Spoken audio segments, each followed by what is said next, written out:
Auzubillahiminash-shaytanir-rajim. Bismillahir-rahmanir-rahim. Assalamu alaikum wa rahmatullahi wa barakatuh. Hello guys, my name is Izharul Haq. I'm a computer science student and you're watching Node University. In the series of learning C++, this is our 34th lecture and here we will be discussing about C++ constructor. In object-oriented programming, C++ constructor is an extremely important topic. तो आज पढ़ेंगे constructor के बारे में कि constructor है क्या चीज़ और हम इसको क्यों पढ़ रहे हैं, राइट? प्रोग्रामिंग में किस तरह इस्तेमाल कर सकते हैं इसको. Let's see. A constructor in C++ is a special method that is automatically called when an object of a class is created. Constructor क्या है कि ये एक स्पेशल मेथड है, मतलब कि ये हमारे पास एक स्पेशल फंक्शन है जो जब हम एक ऑब्जेक्ट क्रिएट करते हैं तो ये ऑटोमेटिकली कॉल हो जाता है, राइट?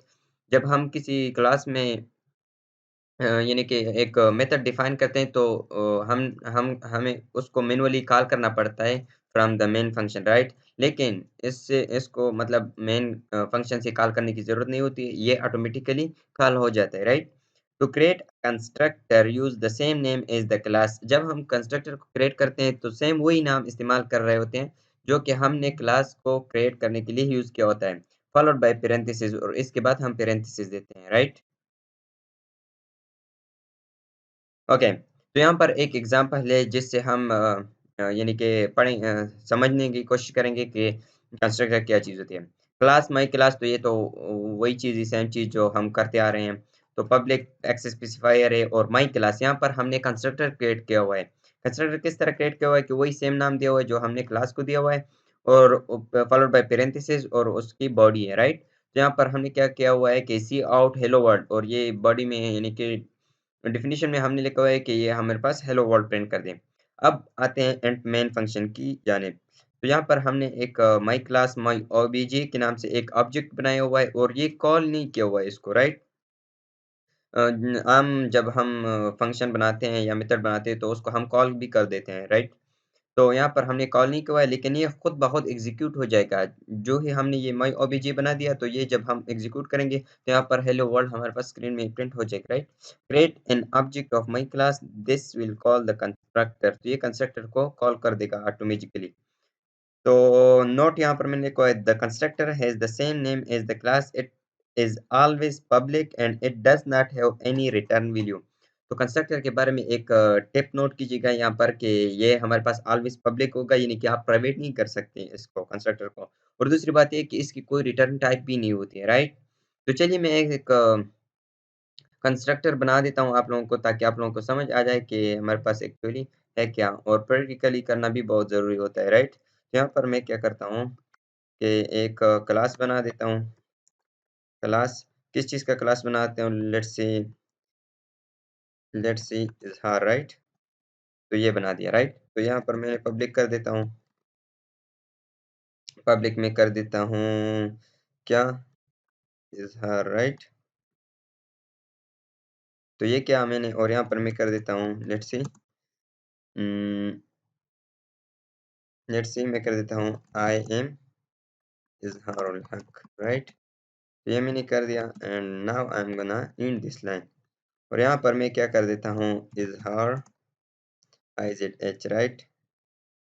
तो मैं यहाँ पर मैंने इसका ऑब्जेक्ट बना दिया. तो मैंने इसको सेव करा and now I am gonna save. मैं इसको सेव कर देता हूँ कंस्ट्रक्टर के नाम से, राइट? cpp अंडरस्कोर कंस्ट्रक्टर के नाम से ये मैंने इसको सेव कर दिया and now I'm gonna execute it. So let's see what we are gonna get.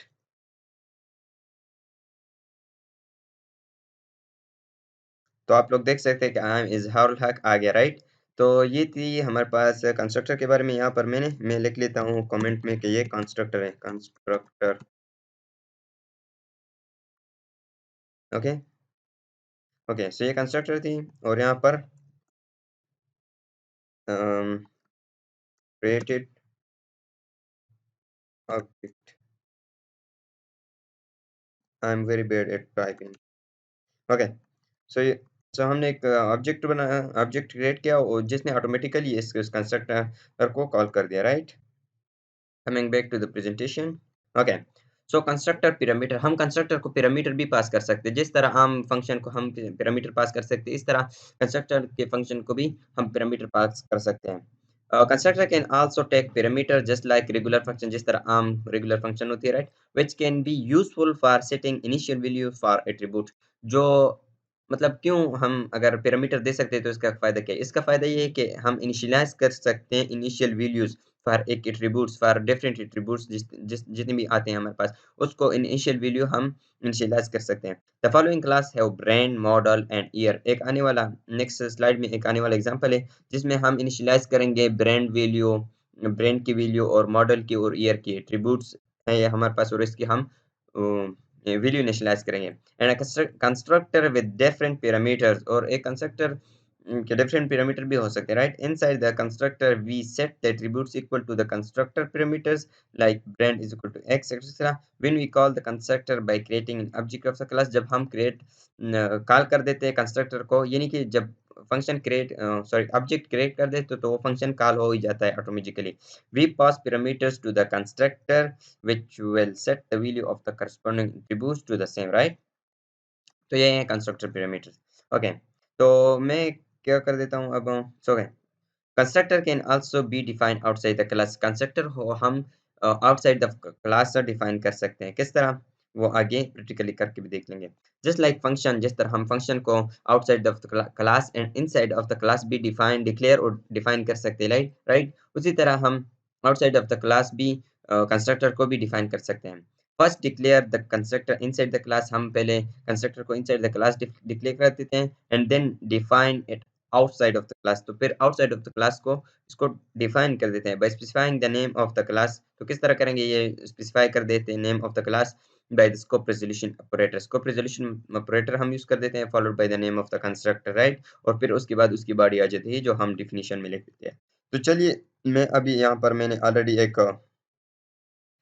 Example लिखा हुआ है राइट तो यहाँ पर मैं आप इसको कॉपी कर देता हूँ ये ताकि ये ज़्यादा टाइम ना ले मुझे टाइप करने में राइट वरना मैं खुद भी टाइप कर देता लेकिन ये थोड़ा टाइम ज़्यादा ले लेता है फिर मैं इसको ना रिमूव कर देता हूँ इस सब चीज़ को और इसको कॉपी कर पेस्ट कर देता हूँ राइट पहले मैं आप लोगों को समझा दूंगा कि ये कर क्या रहा है एग्जाम्पल को मैं रिमूव कर देता हूँ राइट पहले मैं आप लोगों को समझा देता हूँ कि ये कर क्या रहा है फिर मैं इसको एग्जीक्यूट करूँगा राइट तो क्लास कार एक क्लास कार हमने कार के नाम से हमने एक क्लास बनाई हुई है जिसमें हमारे पास एक स्पेसिफायर हमने स्पेसिफाई किया हुआ है पब्लिक और उसमें एट्रीब्यूट दिए हुए हैं स्ट्रिंग ब्रांड स्ट्रिंग मॉडल और एंड ईयर राइट और फिर वहाँ पर एक क्या क्या हुआ है कि एक कंस्ट्रक्टर कॉल किया हुआ है और कंस्ट्रक्टर क्रिएट किया हुआ है कार के नाम से राइट तो वो सेम ही है जिस तरह ये मतलब क्लास का नाम होता है उस तरह कंस्ट्रक्टर का नाम भी होता है राइट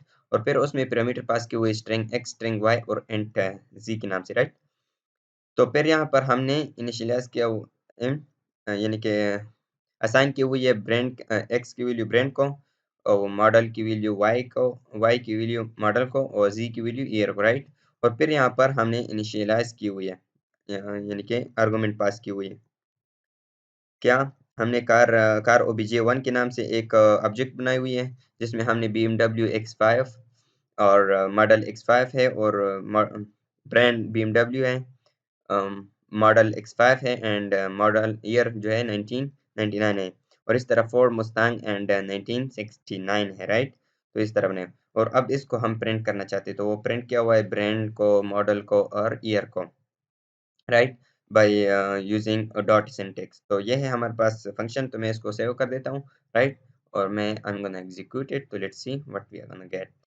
यहाँ पर आप लोग देख सकते हैं कि BMW X5 1999 Ford Mustang and 1969 तो यह है हमारे पास राइट और एक दूसरा एग्जांपल है जो कि है हमारे पास लेट्स सी वो है हमारे पास क्या constructor outside of the class हमने क्रिएट किया हुआ है तो मैं इसको भी यानी कि इसको मैं क्या कर देता हूँ रिमूव कर देता हूँ ताकि हमें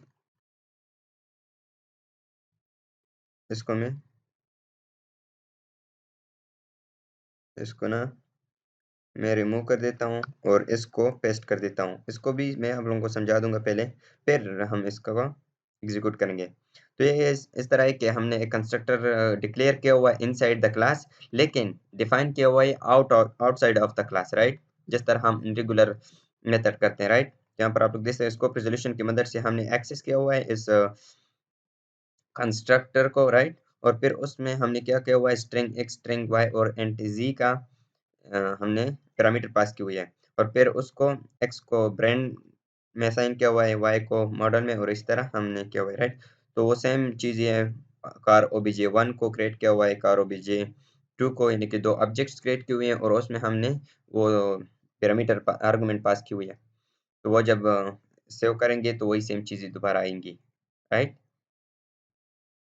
तो यहाँ पर आप देख सकते हैं वही सेम चीज़ें आ गई हमारे पास। तो ये थी आज की ट्यूटोरियल जो कि है कंस्ट्रक्टर के बारे में, राइट? अगर किसी तो आई होप कि आप लोगों को कंस्ट्रक्टर सही से समझ आ गया होगा। अगर किसी चीज़ में दिक्कत आ रही हो, प्रॉब्लम आ रही हो, तो let me know in the comment section. I will try my best to help you out. Thanks so much guys for watching this video, and I will see you in the next tutorial. अल्लाह हाफिज़।